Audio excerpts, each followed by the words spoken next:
Ladies and gentlemen, welcome back once again to Samuel Adams Returns. Those anti-federalists, they did.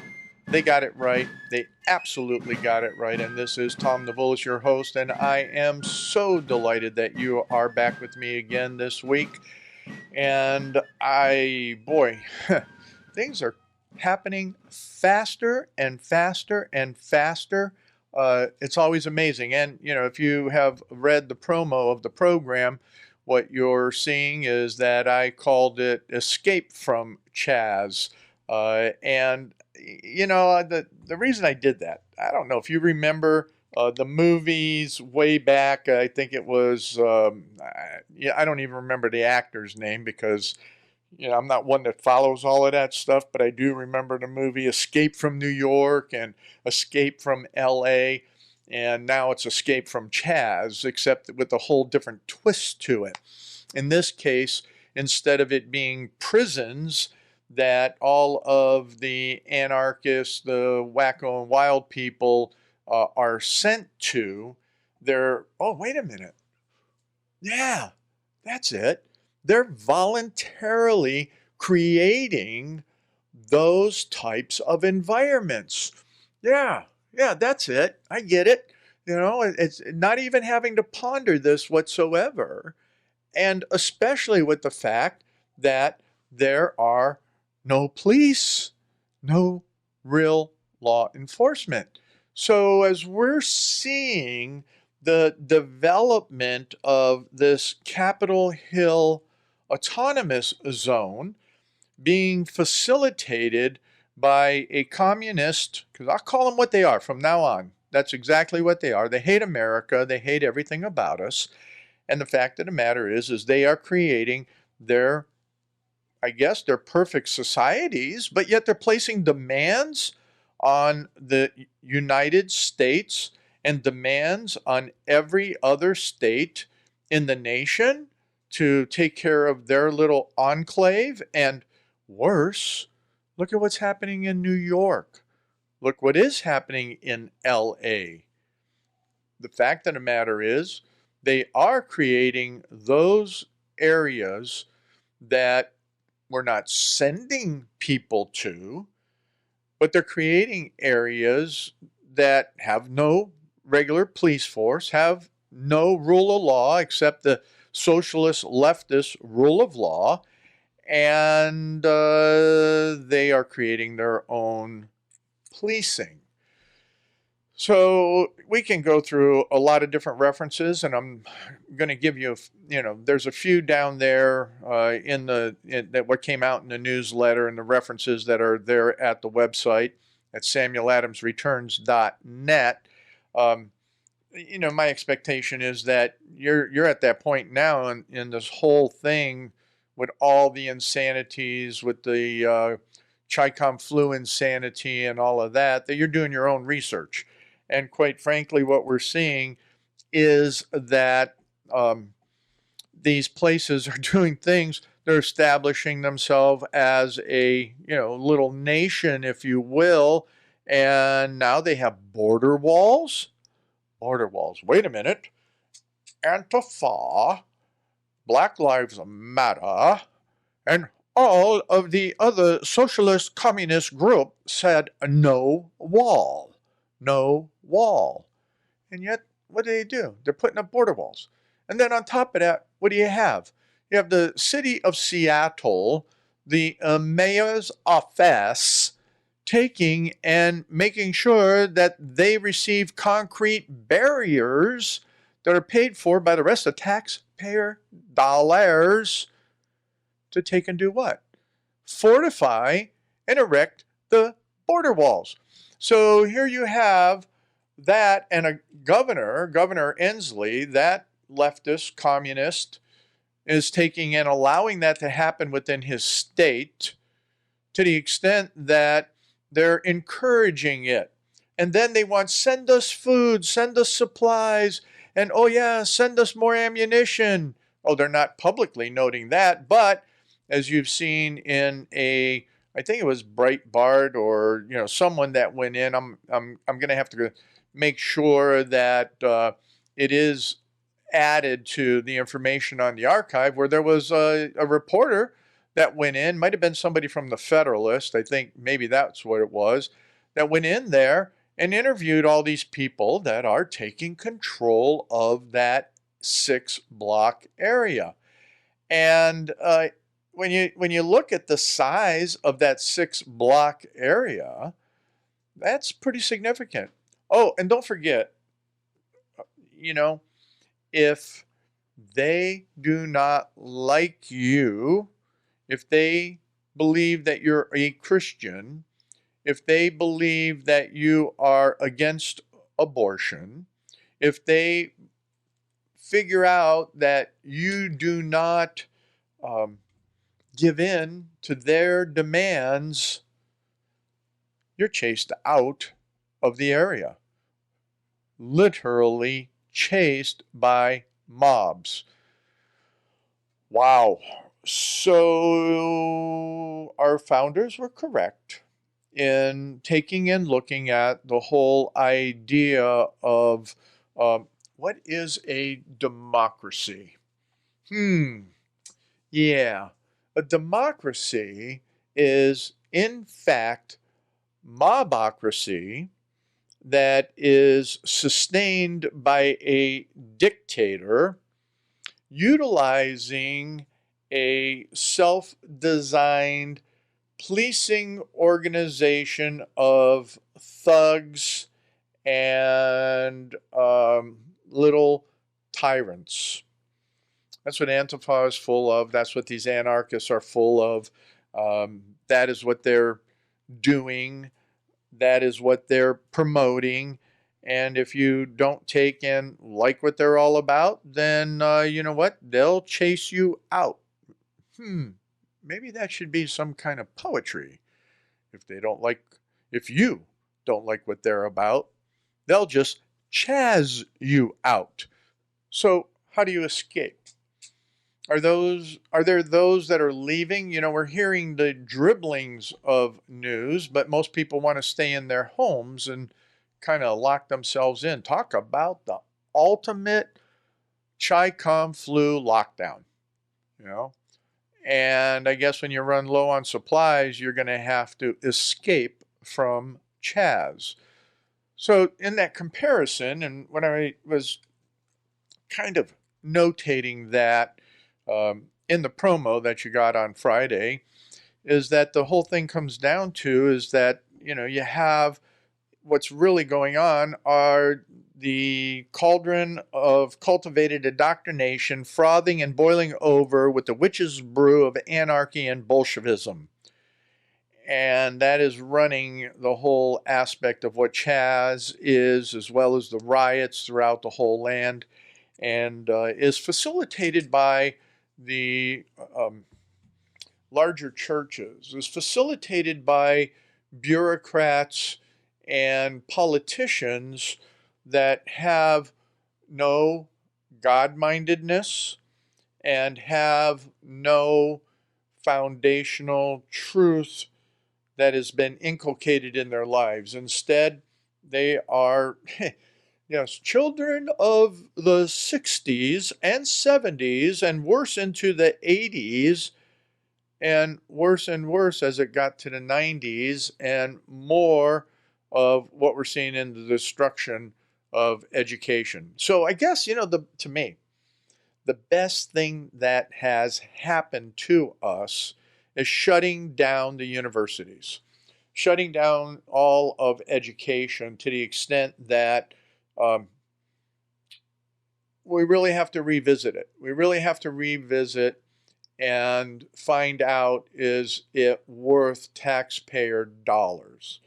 You know, I've said for decades, 20, 30, 40 years, that the public education system has been broken. There are those that have said it longer than myself. I mean, when I take and I look at the books by John Stormer or Cleon Skousen or a number of others, have proven that the public education system is doing nothing but indoctrination, and now we're living through that. And then secondly with that, yeah, you're right, I'm not going to let you pastors and churches off. We're not following through on what I keep talking about with what? The who. The who? Let me hear it again. I've got my hand up to my ear, my good ear, where I can listen. Or is that my bad ear? Anyway, my good ear. And what we're saying here is that, no, actually, Kathy just laughed at me. It's my bad ear. I had my hand up to. So, all right. So, what is it? It is none other than those chaplains and clergy of the American Revolution. Geez. And that's something that we're going to talk about in the second segment from last week's program in Sam Adams' 1771 letter called Candidus that I referenced. In there, he quotes from Zwingli, is the more common name than Adams having referred to Zwinglius. And that is the longer proper name, or one of the pseudonyms of representing Ulrich Zwingli. And you note that in my promotion that came out on Friday. So it's interesting is that as we look at what happened in the Reformation, and not just there in Zurich, but what started happening throughout all of Switzerland, and then what started happening in Scotland in relationship to that, it comes down to leaders submitting to God. And we don't have that. We don't have leaders that are submitting to God. Therefore, what we do is we have leaders that are taking a knee to Antichrist. Oh, no, I said it right. Anarchists, not no, well, they are antichrists. And because there's all sorts of antichrists, not the antichrist, but all sorts of antichrists.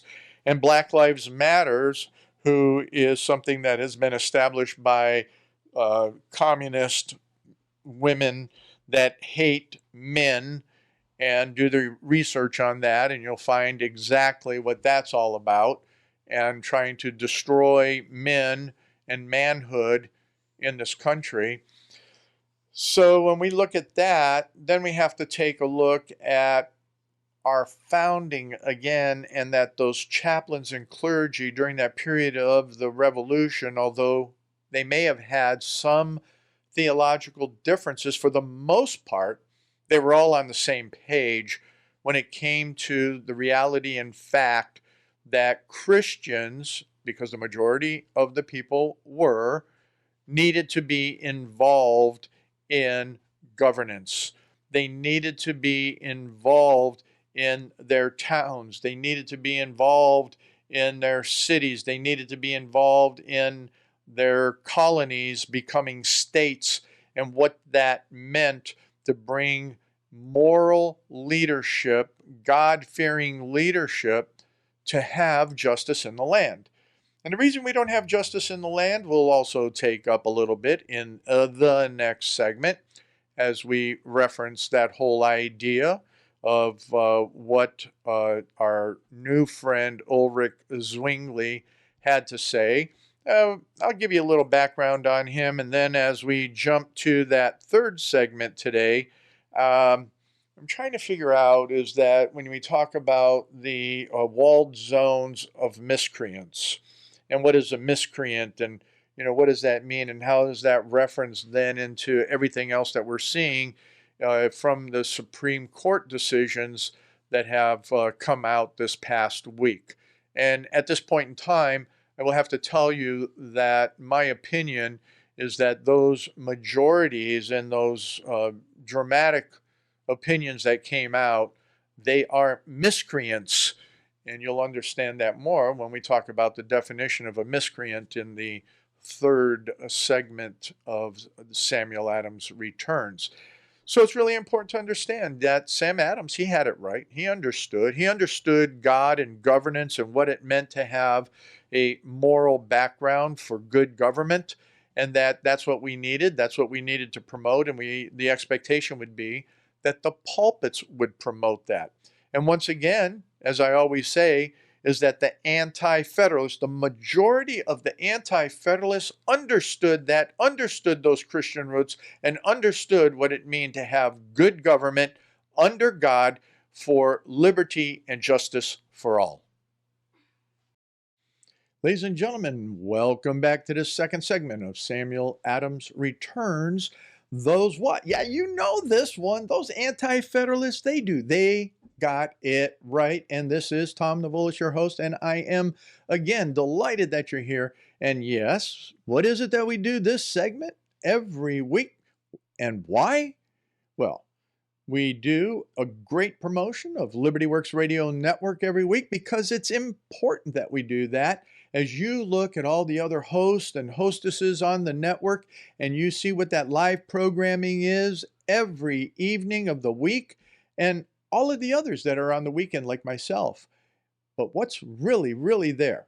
It's all about you. It's about your liberty. It's about your freedom, and that you need to find that donate button there at libertyworksradionetwork.com and do what? Yeah, hit that button, make a donation. You're the ones that keep the network up, running, and keeping it informative with truth and with foundational truth. There's so many of the other hosts and hostesses that we have so much in common when it comes to trying to present the truth that is no longer being presented out there. A lot of hype, little truth. We try to bring the truth.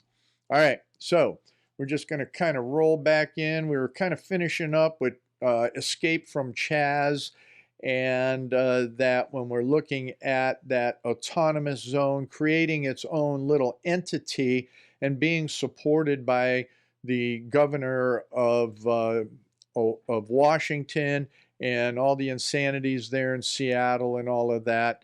Wow. And then when we start looking at the cutting back of police, I think that it's going to be extremely interesting to see what really happens with New York and LA. Will they become those walled cities that they have people wanting to escape from, just like they do in CHAZ right now? Also, something interesting, I'm going to mention it, and it's there in your references for you to check out. There is this thing that could happen and is starting to happen, is a migration, especially for those that are conservatives and Christians out of all of these other blue states.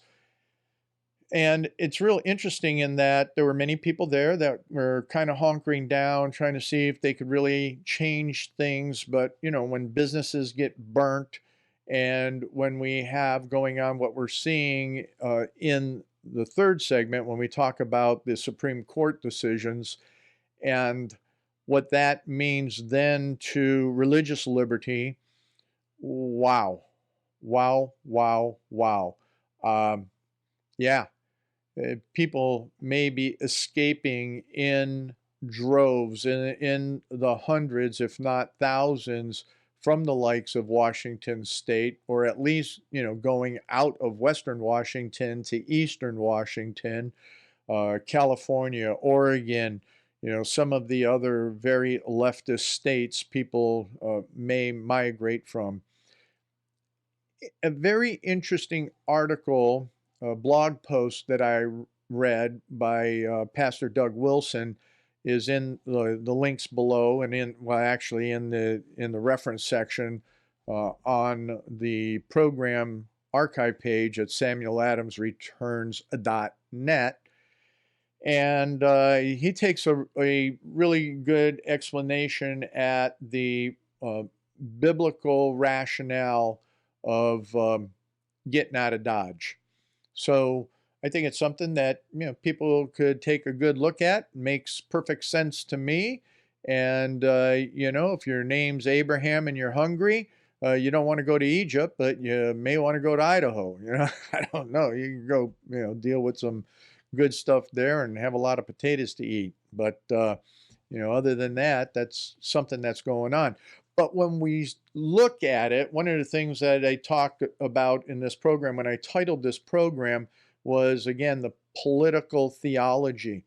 And as I mentioned in the opening statements of the program today, I was referencing back, and I thought it would be wise to kind of just jump in a little bit on the history of the Reformation and to look at why would, and this was always one, because, as I'm writing this new book on Samuel Adams, the Last Puritan, that I want to find out and is why, is he called the Last Puritan?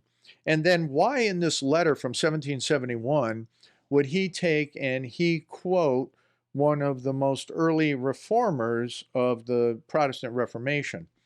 So what did I have to do? As I always do, I went ahead and jumped in and pulled out my references and started digging in once again on, who is this character of Ulrich Zwingli?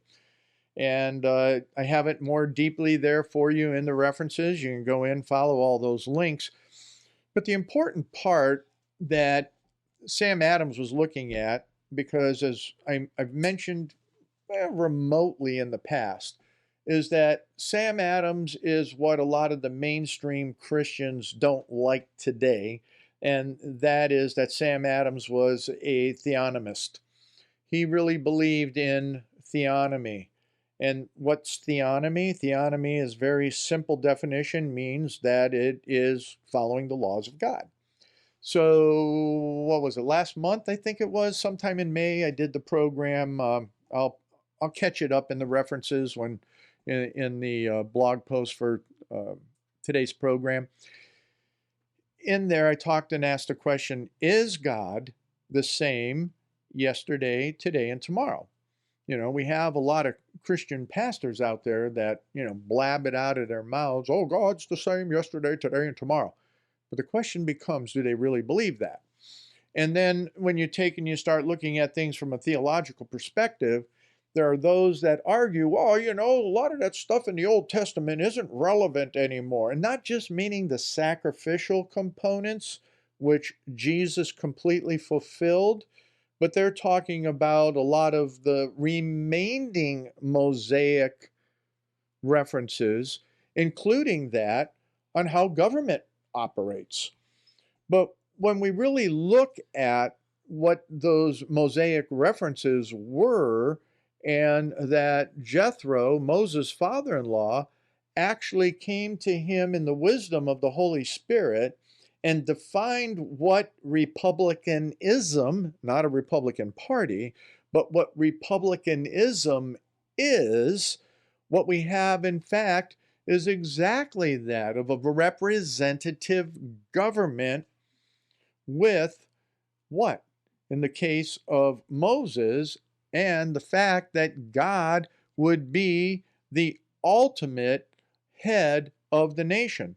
And remember, that's what God intended for Israel, was to be the ultimate head of the nation and the leader of the nation up until the people were whining and they were crying, oh, Samuel, we want a king so we could be like everybody else. And God said, yeah, you're going to get one, but you're not going to like what you get. And there you go. But when we look at that Reformation period and with Zwingli, he was a Catholic priest. He studied the Bible. He studied the Gospels. In particular, the first place he started preaching out of was Matthew, and then he started preaching the letters of Paul in their full context. And then even to answer a lot of the other arguments, he started preaching out of Peter.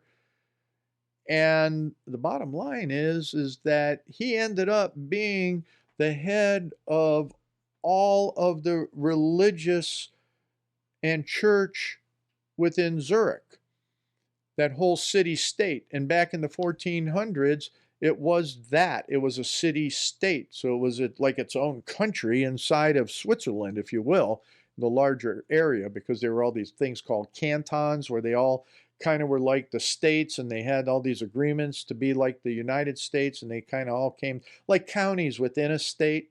So that's what the cantons of Switzerland were all about.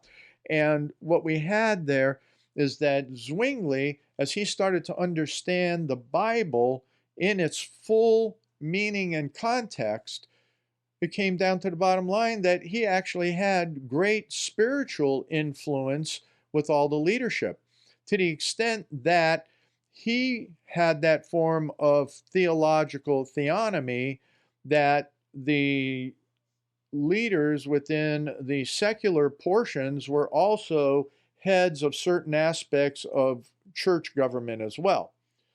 Well, a lot of the other reformers, definitely, with Calvin and all of that, they took and made sure that there was that separation, but the necessity of having the secular leaders, those leaders of government, needing to be Christians and needing to have that moral foundation upon which they can make decisions. So Zwingli, I mean, he was all about that. And there were all these other things that you have to read for yourself and the references that I have there. I mean, he and Luther had some issues, with the Lutherans of the day over what the Eucharist is. What does that represent? And we're not going to get into all of that. But at the same time, he was the one that said, no, as biblical believers, there's no differentiation. There's no separation of state and church. That doesn't exist. There is a melding within the context of, functional operations. And I think that, with the Scottish reformers understood that a lot better, and I'm not going to get into them. But what Sam Adams was talking about in his quote was a fact about maintaining liberty, about what does that mean to have that structure of liberty. And Zwingli, well, you don't know, but I'm going to tell you right now, is that Zwingli was such a patriot, no different than many of those patriots that I read to my grandkids about in the chaplains and clergy of the Revolution, is that he strapped on a sword and went to battle. He was a preacher.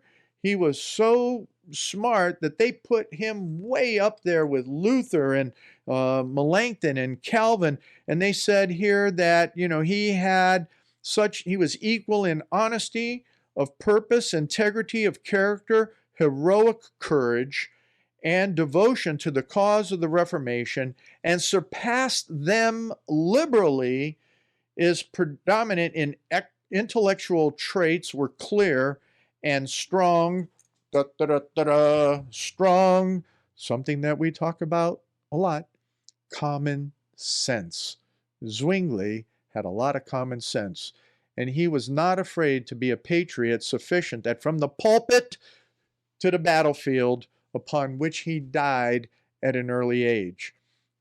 So there's Sam Adams' reference, you see. Sam Adams understood that.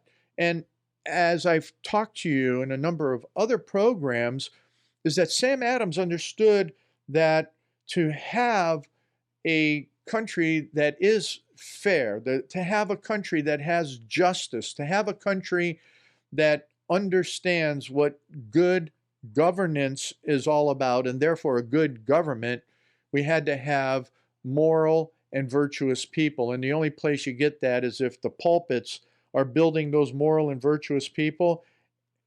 And as many of us know that listen to this program, a lot of that is not there any longer. And especially, it just gets me. Hey, where is the common sense? As Kathy and I always talk about, common sense and common courtesy are no longer common.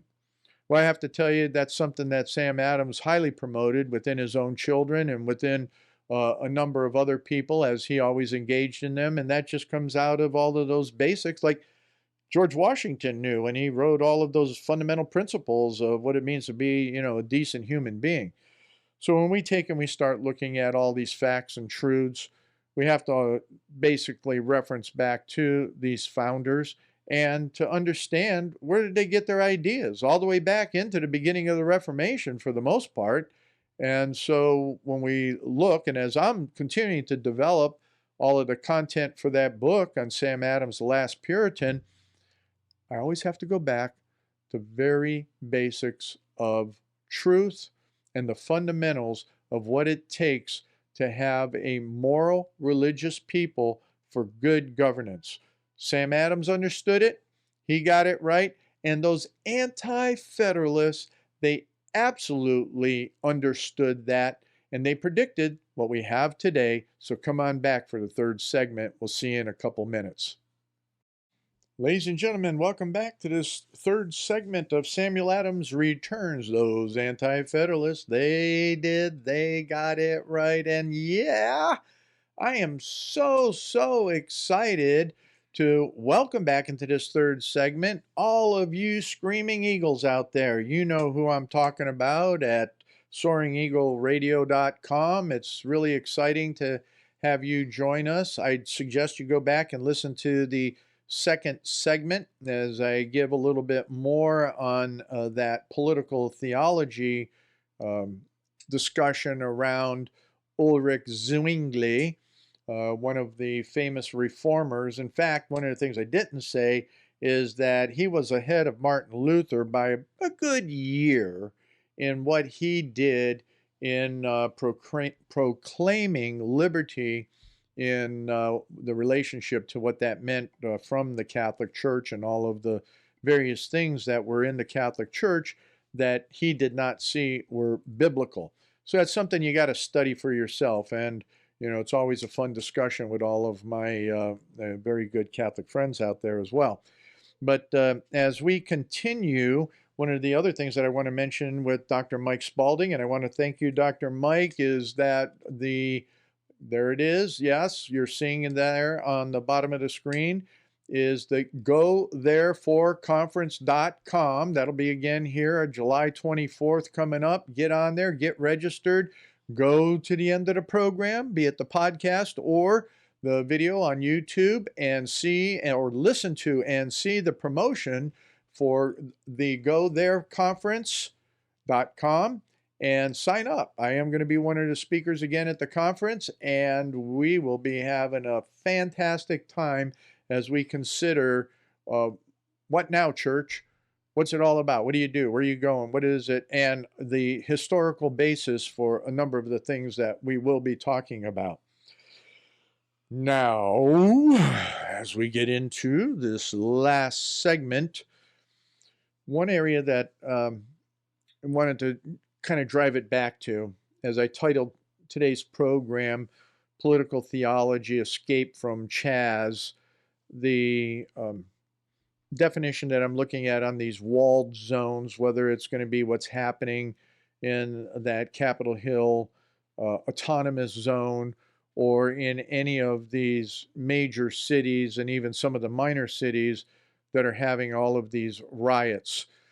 We know that there's the injustices out there, and as I finished the last segment, that the only way to have true justice is to have a true relationship with the living God and to understand how that then fits into and operates from that point of good governance with moral and virtuous leaders.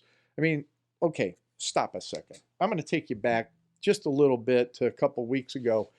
And what we have going on there is when, just a reminder, I'm not going to go down the rabbit hole with this, but I want to just do it as a reminder, is just to remember that when de Tocqueville came to America, what was his first intent in coming to America? I'm kind of putting my hand up to my bad ear because I know that I won't hear any answers out there.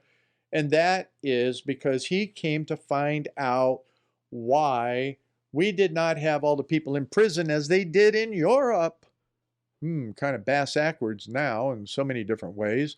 But the bottom line as to why we didn't have so many people in prison is because our judicial system utilized biblical standards up through those early 1800s in how they would adjudicate a case. A lot of it was biblically, you stole something, pay it back. You broke something, fix it or replace it. You killed an animal that didn't belong to you, pay for it, replace it, or go to the farm and work off the value.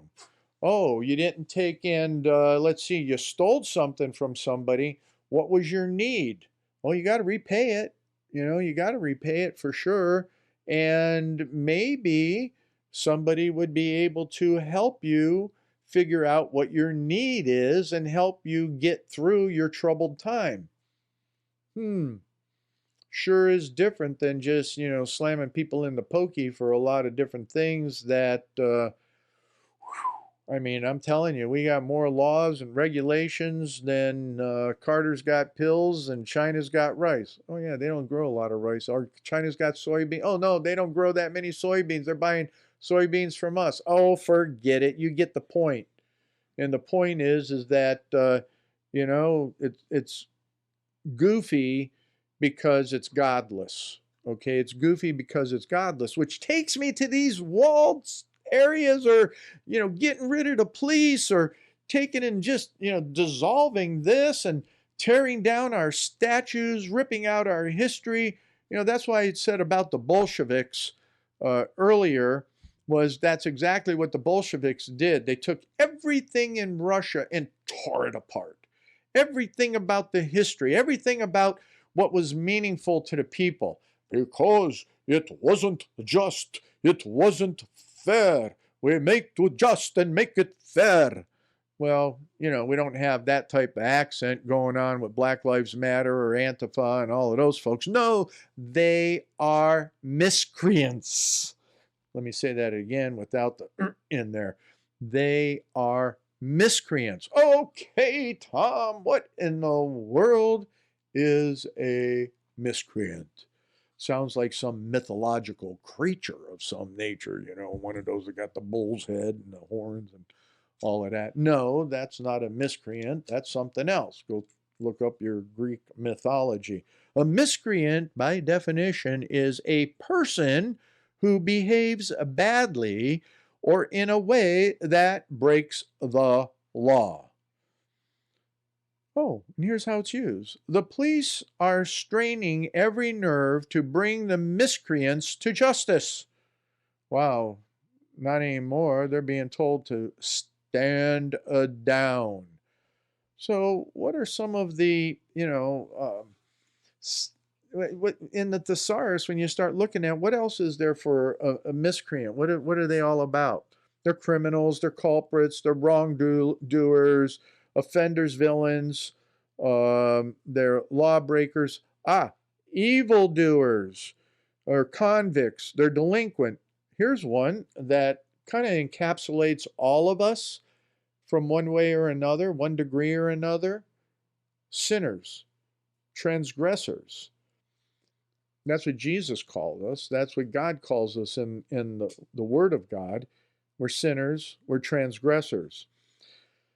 So when we're looking at all of these people that are out there, and I take that all into consideration, you can have all of your constitutional, conservative hoopla, and, the Constitution and this is happening and all that's going on.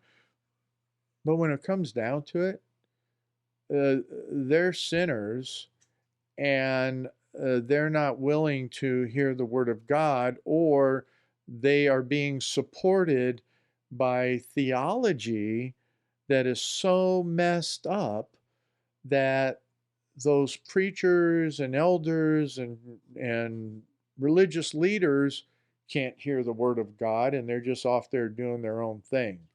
It's kind of like Jesus's time, So here you have the Sanhedrin, which is made up of the high priest and the leaders and the other priest and all of those folks that are there at the temple, and so on and so forth. And Jesus had to call them out and say what they were. They were sinners and transgressors. And oh my, yeah, they were also the political leaders. Yeah, geez. We still had there, and then at Jesus' time, the church leaders were the political leaders as well. Wow, that's pretty interesting. So I think that's why, you go back into the last segment a little bit about Zwingli, understanding that of church leadership and then the state leadership and how that all works and how it ties together from the Mosaic perspective and everything. But two things that we have to look at. What do we got? 7 minutes left? 5 minutes left, Kath. Just let me know. Folks, I guess the only thing I can say from what do we do now? What do we do next? I didn't even talk yet about the Supreme Court decisions. Two very simple ones, okay? Is that the first one, which is, again, Justice Roberts goes down the narrow path of perdition and joining in with the leftists and taking what everybody that really understands the Constitution and all of the various laws and relationship, even the 14th Amendment, so on and so forth, is that he just destroyed what it means to be a citizen, even under the 14th Amendment, by taking and giving all the DACA people and saying that what Obama did with DACA was legal, when we all know that he acted illegally within the context of that executive order. They know it. But once again, you have Justice Roberts, who I think is on the string of many of those people. And I was just doing my puppet moves out there, folks. Yeah, Justice Roberts is on the string of his puppet masters, and he went with the left on DACA. The most disastrous thing that happened out of the court this time is that what happened around the churches and with all of the LGBT transgender having a capacity to be, the word sex in the 1964 Civil Rights Act going beyond a man and a woman and now including whatever you think you are. That is absolutely wrong. And the one that is most disappointing in that decision, who wrote the majority opinion, is Neil Gorsuch. He is not a Scalia constitutionalist by virtue of that. So what do? Well, the first and foremost thing is what we do. It's not a political solution as much as it is fundamentally getting back to what's happening in our churches. What is the truth of the gospel according to the fundamentals of the reformers?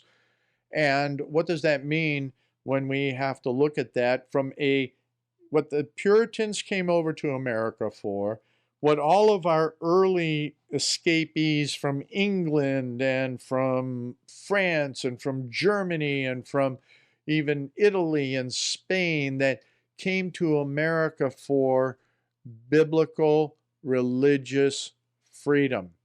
Biblical religious freedom. So when you take and you look at the model of American liberty, it is absolutely based on those fundamentals within the Mosaic definition of biblical God-given liberty, and that our government should function within the context of that. So the bottom line is the first thing you can do is pray.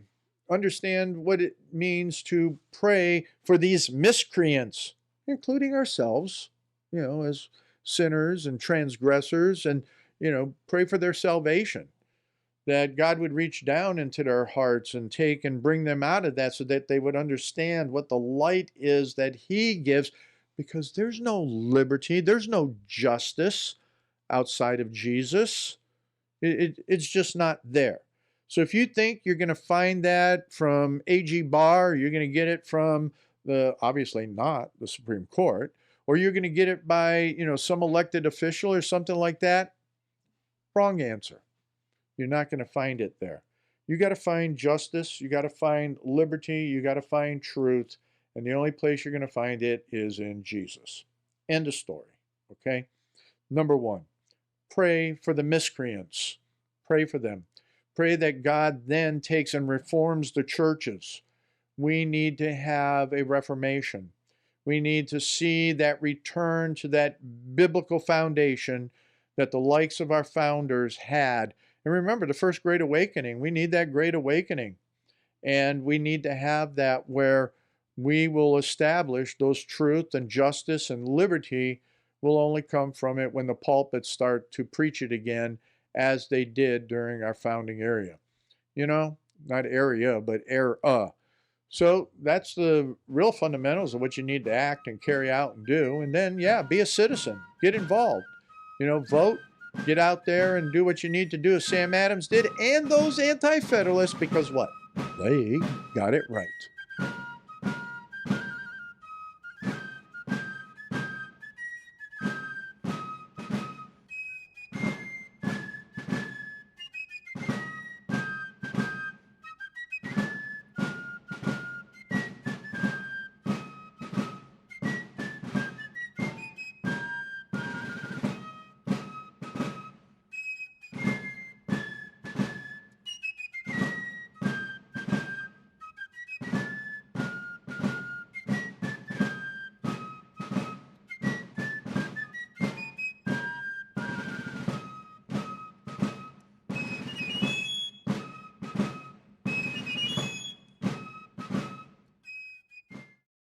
Hi friends, Dr. Mike Spaulding here to announce details of the Go Therefore 2020 conference. This year, we will be providing a powerful lineup of scholars, researchers, authors, and Bible teachers for the equipping and edification of the body of Christ.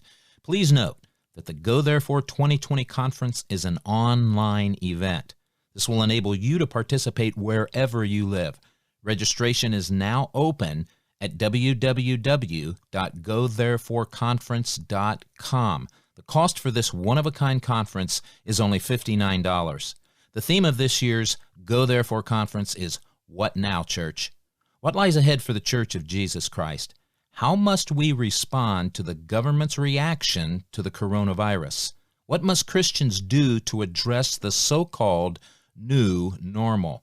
This year, our speakers include Dr. Michael Lake of Kingdom Intelligence Briefing, Pastor Carl Gallups of Freedom Friday Radio, Pastor Caspar McCloud of Spiritual Encounters Radio, Russ Dizdar of Shatter the Darkness Ministries, David Heavener, actor and film director of The Last Evangelist on davidheavener.tv, Coach Dave Daubenmire of Pass the Salt Ministries, Pastor Brandon Gallups of Redeemed Ministries Healing and Recovery Center, author and researcher Doug Woodward, author and researcher Carl Tykrib, author, evangelist, and director of Hand of Help Ministries Michael Boldea, author and researcher L.A. Marzulli, researcher and Bible teacher David Paxton, constitutional scholar and host of Samuel Adams Returns Tom Novalis, author and evangelist Preston Condra, Stephen Menking, senior editor and host of On the Objective and the Amateur Society podcasts,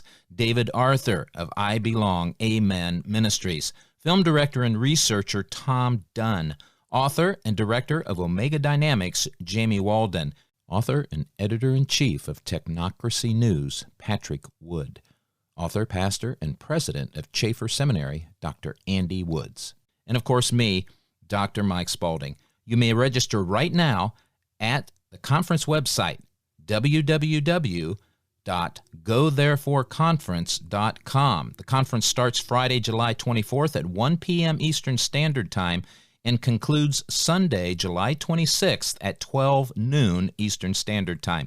All registrants will have 2 full weeks to watch every presentation from this year's conference. Conference schedule is on the website, www.gothereforeconference.com. You do not want to miss this event. What now, church? God bless you.